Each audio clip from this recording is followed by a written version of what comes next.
From District 3, and I'm not sure what numbers you were reading, but I will identify each item that I speak on before I speak on it, because that was not my list. Maybe you got it wrong. It's okay. May have.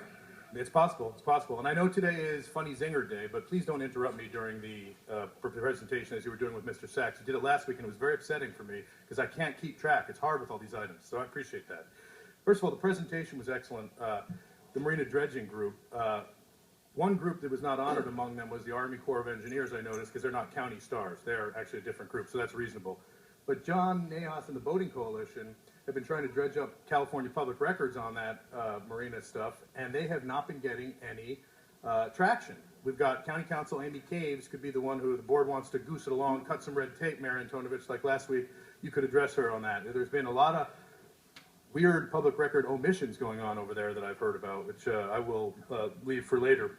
Item 8 is civilian oversight, and certainly this is an item that's been pushed off for another month as usual, but this is a great opportunity for the board to bring in the kinds of scrutinizers and residents who are willing to step forward and make judgments about some of the egregiousness in our sheriff's department over the last couple of years that has now come out in various ways that I won't get into here. We've all heard about those scandals. We still need a third vote from these supervisors. Putting it off till February 25th is, of course, insulting to the residents who have been waiting for it for a very, very long time, despite numerous efforts that this body has had to try to bring those problems into line.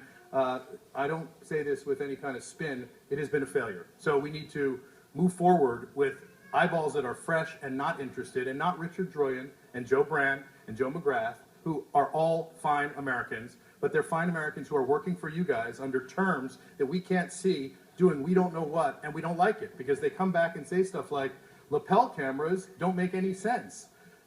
What?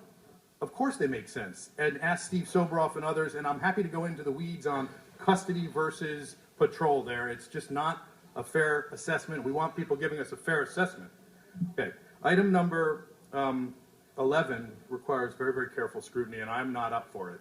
But someone should be looking very closely at why we are rolling out an extraordinary new office for the homicide group and others in the sheriff department at this time. We were promised something called the Hall of Justice, which was built and we spent a lot of money. We went a little over budget because it was challenging. We were doing some preservationist work, and I am a preservationist.